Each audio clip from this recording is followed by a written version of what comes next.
Mu mateka ya politiki mpuzamahanga hari inkuru itavugwa kenshi ariko igaruka kenshi mu matwi y'abantu.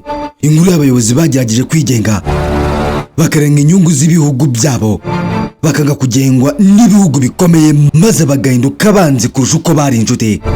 Mu gihe bamwe muri bo bagaragazwaga nk'abanyagitugu, abandi nk'abakomunisiti cyangwa nk'abateza umutekano muke ku isi, ikintu kimwe cyabahuzaga ni iki: kwanga kuyoborwa n'abandi.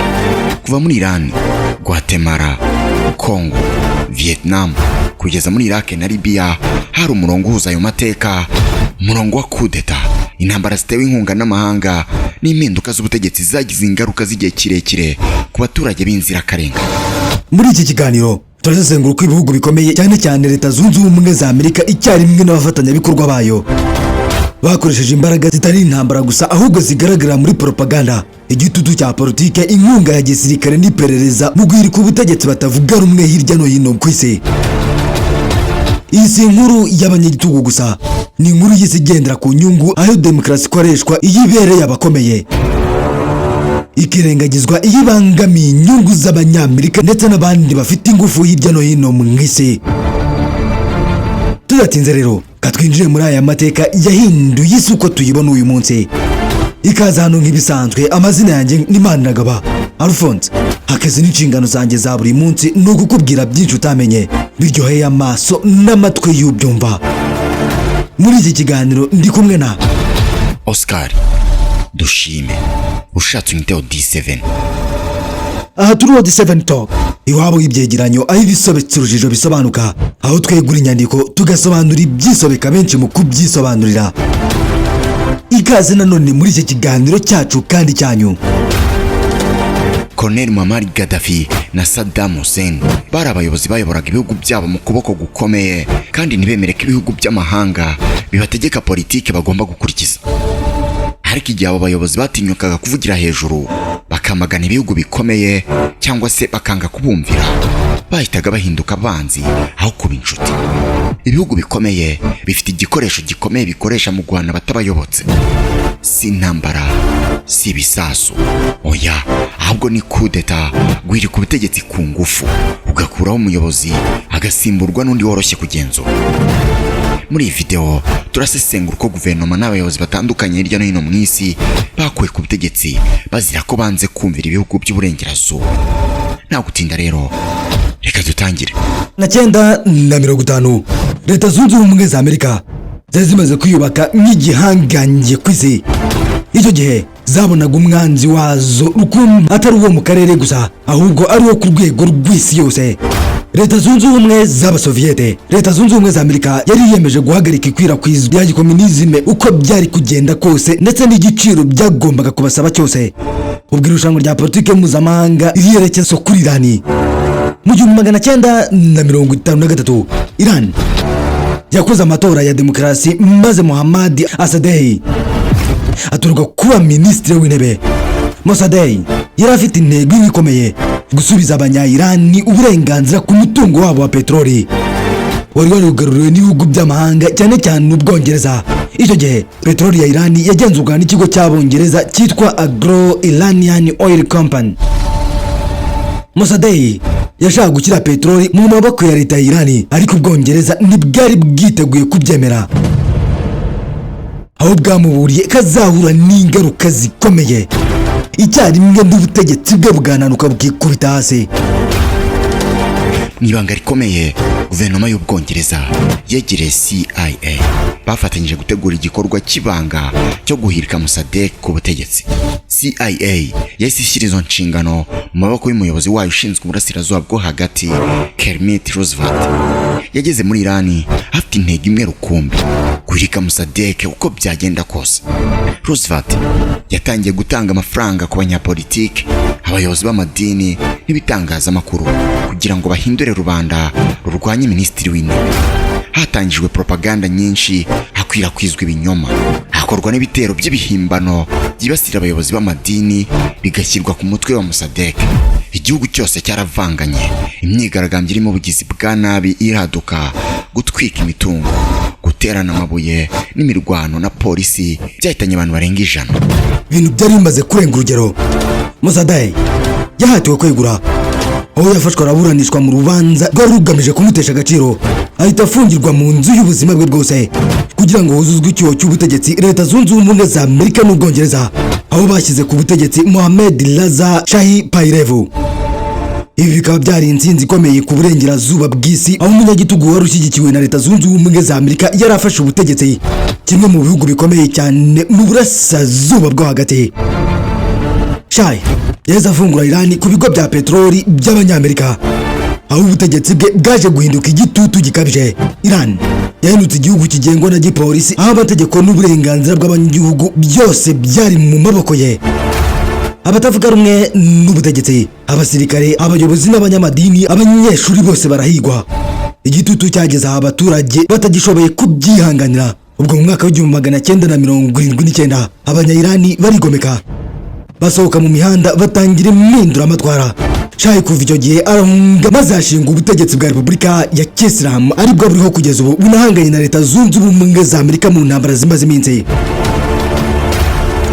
Mu mwanya we haje Ayatollah Khomeini, umuyobozi w'idini wahinduye Irani mu buryo bwa politike n'umuco.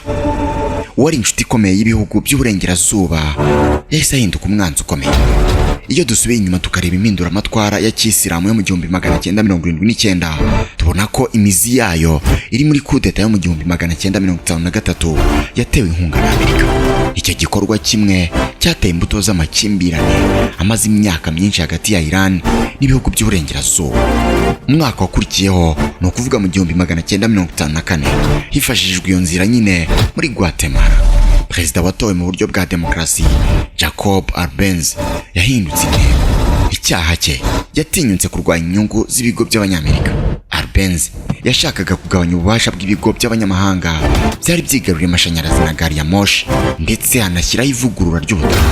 Yatangiye kugabanya ubutaka budakoreshwa, harimo n'ubwaru bwa United Fruit Company. Habo abahinzi bakennye kugira ngo babashe guhinga bagaburira imiryango yabo. Ibi byagaragaje ko Leta Zunze Ubumwe za Amerika, cyane ko abayobozi benshi bari bafite inyungu mu nganda z'ibitoki. Perezida wa Leta Zunze Ubumwe za Amerika w'umunyambaraga yahise aha CIA, ikigo cy'ubutasi bwo hanze cya Leta Zunze Ubumwe za Amerika, amabwiriza yo gukura Árbenz ku butegetsi, aho hatangiye operasiyo yiswe BP Success. CIA yahuguye abasirikare n'abacancuro bari mu buhungiro Honduras, ishyiraho radiyo y'igihimbano yavugaga mu cyesipanyoro, igamije gutuma abaturage batekereza ko igihugu cyose kigometse. Nubwo iyo radiyo yakoreraga hanze y'igihugu, ubutumwa bwayo bwateye ubwoba n'akajagari imbere mu gihugu. Nubwo Árbenz yarazi ko Leta Zunze Ubumwe za Amerika ari iri inyuma y'ibyo byose, yafashwe mu mutego ahitamo kwegura, aho hashyizweho ubutegetsi bwa gisirikare bwumvira Leta Zunze Ubumwe za Amerika. Ibyakurikiyeho byari akaga ku mutekano muke, ubwicanyi n'intambara y'abenegihugu yamaze imyaka myinshi. Igihugu cyose kirasenywa kugira ngo harindwe inyungu z'ibihugu bike byo mu burengerazuba bw'isi. N'ubu Guatemala iracyagirwaho n'ingaruka z'iyo kudeta hashize imyaka hafi 70 kugeza ubu. Muri Kamena mu 1960 Congo yabonye ubwigenge ibukuye ku Bubiligi, maze Patrice Lumumba aba minisitiri w'intebe wa mbere. Ku Banyamerika ibyo byari ikibazo gikomeye. Intambara y'ubutita yari igeze ku rwego rwo hejuru, kandi Congo yari ikungahaye ku mutungo w'ingenzi cyane uranium ikenerwa mu gukora intwaro za kirimbuzi. Mu by'ukuri uranium yakoreshejwe mu bisasu bya kirimbuzi byatewe Hiroshima na Nagasaki, yavuye mu kirombe cya Shinkorobwe cyo muri Congo. Bityo igihe Lumumba yafataga ubutegetsi nk'umuyobozi wigenga wanga kugengwa n'amahanga, Amerika yamubonye nk'ikibazo gikomeye. Yatinye ko Lumumba yakwiyegereza Abasovieti, maze CIA yongera kwinjira muri iki kibazo. Ubufatanye n'Ububiligi n'abanyapolitike b'imbere mu gihugu, CIA yatangije gahunda yo guhungabanya igihugu, propaganda, gutera inkunga abatavuga rumwe n'ubutegetsi, gukoresha amafaranga na influence kugira ngo igihugu kijye mu kavuyo. Congo yahise ijya mu bibazo bya politike n'intambara z'imbere mu gihugu. Lumumba yafashwe n'abanzi be, maze ku itariki ya 17 Mutarama mu 1961 aricwa mu ibanga rikomeye. Umubiri we washongeshejwe muri acide kugira ngo hatagira gihamya gisigara. Nubwo abantu benshi bahasize ubuzima, intego yari yagezweho. Hashyizweho ubutegetsi bushyigikiye uburengerazuba, umutungo wa Congo ukomeza kugenzurwa n'amahanga. Ijwi ry'Abanyafurika ryigenga ryongeye gucecekeshwa kuko ryari ryatinyutse guhagarara imbere y'ibihugu bikomeye. Ka w'igihumbi 1963 Vietnam igihugu cyo muri Aziya mu majyepfo y'uburasirazuba cyahindutse igicumbi cy'ihangana hagati ya Leta Zunze Ubumwe za Amerika icyarimwe na Union Soviet. Icyo gihe Vietnam yari igabanyijemo ibice bibiri. Vietnam y'amajyaruguru yari iri ku ruhande rwa gikomunisme na Vietnam yo mu majyepfo yari ishyigikiwe n'ibihugu byo mu burengerazuba bw'isi icyarimwe na Leta Zunze Ubumwe za Amerika. Inkuru yuzuye y'uko uburengerazuba bw'isi bwateguye kudeta yo muri Vietnam y'amajyepfo ni ndende kandi kuri video yayo yihariye. Gusa mu magambo make Leta Zunze Ubumwe za Amerika yari yariyemeje kugumana Vietnam y'amajyepfo mu maboko yayo uko byagenda kose. Gusa perezida wayo Ngozi Dieme yaratangiye gutakaza igihagararo ahura n'imyigaragambyo icyarimwe n'akavutswe icyizere n'abaturage be. Guverinoma ya Leta Zunze Ubumwe za Amerika yafashe umwanzuro ko igihe kigeze ngasimburwe itsinda ry'abasirikare bakuru ba Vietnam y'amajyepfo mu buryo buziguye n'ubutaziguye bwa CIA bakoze kudeta ya gisirikare mu gushyingo k'umwaka w'1963. Nubwo Washington itari yarategetse ku mugaragaro ukwicwa kwa Diem yiciwe muri icyo gikorwa, ibyakurikiyeho yarakajagari aho kudeta yahungabanyije igihugu kurushaho, maze mu mezi make yakurikiyeho Leta Zunze Ubumwe za Amerika yisanga irushijeho kwinjira mu ntambara ya Vietnam. Ibi byaje kuvamo intambara yuzuye yamaze imyaka irenga 10 ihitana amagana y'ibihumbi y'abantu, irangirana no gutsindwa gukomeye kandi iseserezi icyarimwe n'isoni mu maso ya Leta Zunze Ubumwe za Amerika.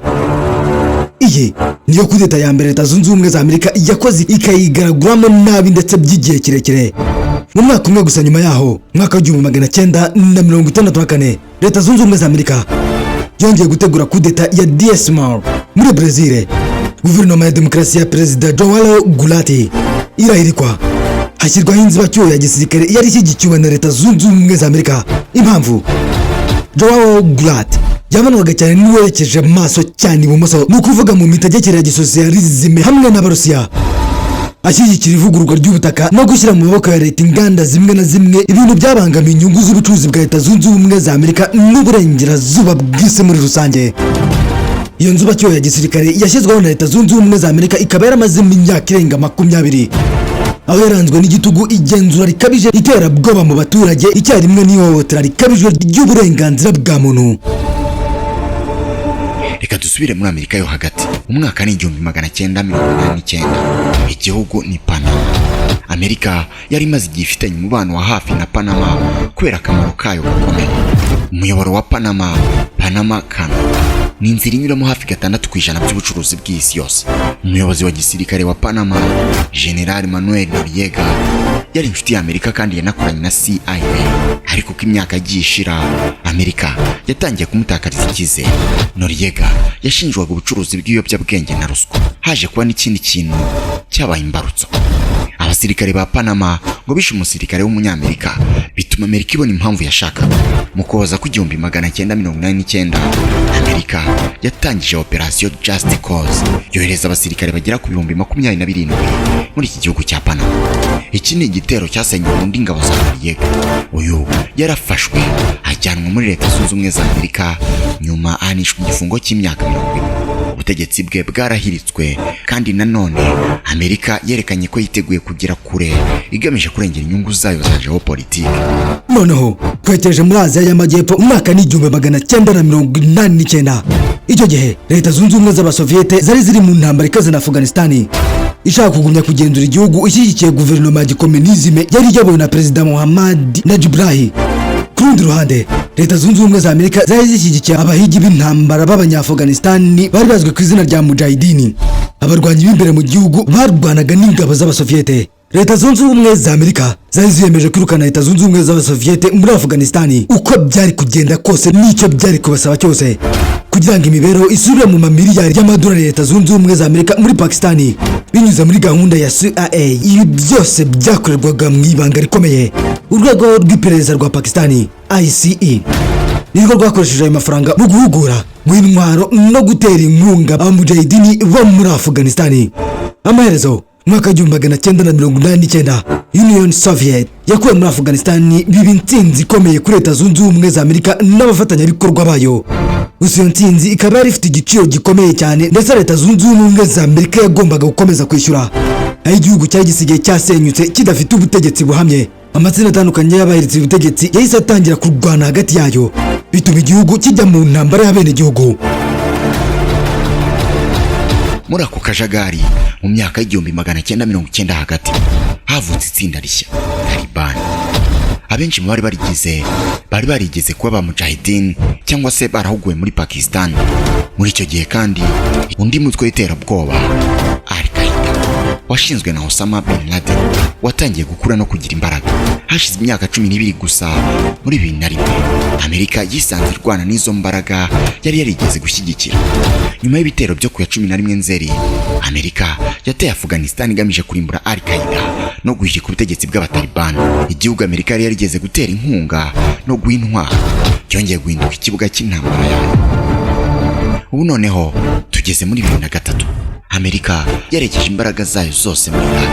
Intego yari imwe: gukuraho Perezida Saddam Hussein ku kiguzi cyose byasaba.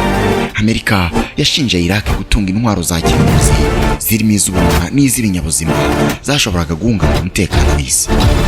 Ibyo byabaye urwitwazo rwo gutangiza igitero cyuzuye. Mu byumweru bike gusa ubutegetsi bwa Saddam Hussein bwarahiritswe, hashyirwaho guverinoma yashyigikiwe na Amerika i Baghdad. Ibindi impinduka y'ubutegetsi iyobowe na Leta Zunze Ubumwe za Amerika. Hashize imyaka 3 muri 2006 Saddam Hussein yaraburanishijwe akatira urugo gupfa, hanyuma aramanirwa. Indi nshingano ya Amerika yatangajwe nk'iyatsinze. Gusa ingaruka zayo zigaragaje ukundi. Saddam amaze kuvaho, Iraq yarushijeho kujya mu kavuyo. Intambara zishingiye ku madini n'amoko zakajije umurego. Habaho guhanganira ubutegetsi hirya no hino mu gihugu. Muri uko guhungabana kw'igihugu havutse itsinda ribi cyane rirusha yabanje Ishyize. Iryo tsinda ry'iterabwoba ryafashe ibice binini muri Iraq ndetse na Syria. Rimara imyaka myinshi riri gukura icyarimwe no kurikwirakwiza ubwicanyi mu burasirazuba bwo hagati icyarimwe no hirya no hino mu isi. Igikorwa cyari cyatangiye kivuga ko kigamije amahoro n'umutekano cyarangiye kiremye imitwe y'iterabwoba iteye ubwoba cyane yagiye yaguka kugira hirya no hino mu isi. Ubu noneho tugije mu gice cya nyuma cy'iki kiganiro mu mwaka w'ibihumbi 2011, kandi kikaba igice kinini cyayoborwaga n'abiswa abanyagitugu. Aho hatangiye igikorwa cy'imyigaragambyo cyakwiriye akarere kose nyuma y'ikizwe nka Arab Spring. Kimwe mu bihugu byibasiwe cyane n'iyo myigaragambyo ni Libya, aho Colonel Muammar Gaddafi yaramaze imyaka irenga 40 ku butegetsi. Abanyalibya benshi barakungahaye, abandi bari mu mibereho myiza batunzwe na peteroli yawo Colonel Muammar Gaddafi yari yarashyize mu biganza byayo. Aho hari politike z'ubukungu zitanga umusaruro n'igitugu, ariko ibyo byose bigaherekezwa n'igitutu cya Leta Zunze Ubumwe za Amerika icyarimwe n'ibihugu byo mu burengerazuba bw'isi. Ari nabyo byagejeje kwihirikwa ry'ubutegetsi bwe mu mwaka w'ibihumbi 2011. Gaddafi yarazwi cyane nk'umuyobozi uhora anenga Amerika na NATO. Igihe imyigaragambyo yatangiraga, Amerika n'abafatanyabikorwa bayo babibonyemo amahirwe nanone guhindura ubutegetsi biba intego yabo.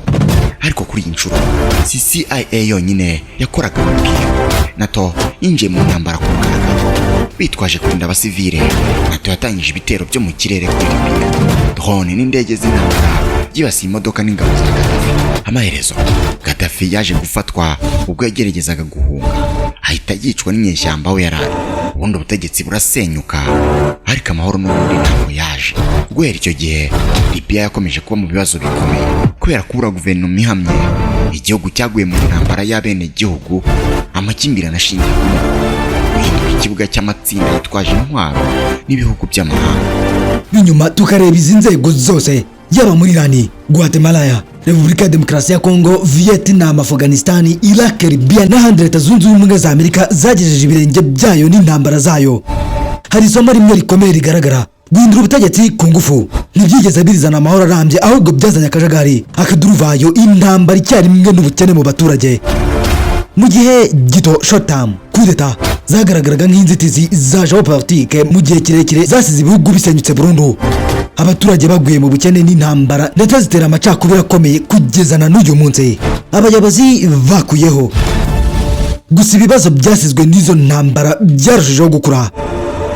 Igitangaje kurushaho nuko zimwe mu mbuto mbi zatewe n'izi coup d'etat nk'imitwe y'iterabwoba, intambara z'abene gihugu n'ubwiyongere bw'urwango ku burengerazuba bw'isi zo zagarutse ku guhangana n'ibihugu byaziteye inkunga nk'igiciro bazahora bishyura.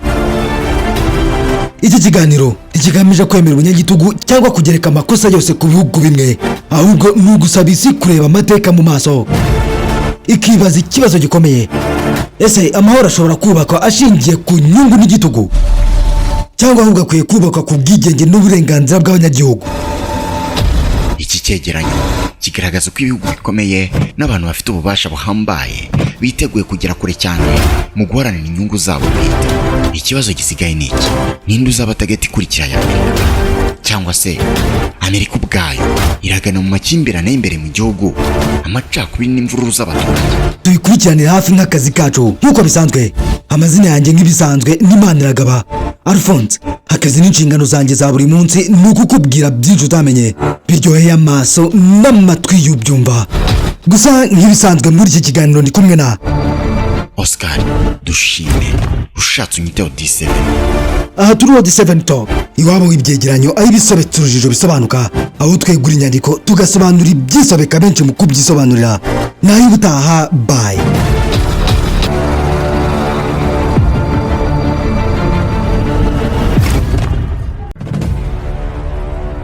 Sinzi niba ujya ubitekereza, ariko abantu bose muhura babanza kubona ibyo wambaye na mbere yuko babona niba uri inzobe cyangwa se niba uri igikara. Babanza kureba niba uberewe na mbere yo kumenya niba ufite ubwenge buhagije. None niba imyambaro ifite akamaro kangana uko, kubera iki uyigurira aho ubonye hose? Nk'ubu dushobora kugenda mu muhanda nkakwereka abantu baguriye imyenda aho babonye hose, nkanakwereka n'abandi baguriye cyangwa se badodesheje ahantu hazima nko muri Mbagariye fashion. Badoda imyenda y'ubwoko bwose, yaba iy'abagabo, iy'abagore n'iy'abana, muri model zose wakwifuza. Imyenda y'ibirori nka costume z'abagabo n'iz'abagore, amakanzu, amashati, ariko by'umwihariko impuzankano cyangwa uniforme z'ubwoko bwose. Ibigo by'abanyeshuri, abashinzwe umutekano, amarestaurant, amahoteli n'abandi bose bakenera uniforme. Nk'ibyo bitari bihagije, Mbagariye fashion inigisha kudoda. Abahize mbere ubu ngubu bari mu kazi. Nta gikwiye kukubuza guhamagara cyangwa se kwandika ubutumwa kuri 0782080321 cyangwa ukabasanga aho bakorera ku Kicukiro Ziniya, ubundi ukareba uburyo hari abadozi, hakaba na Mbagariye fashion.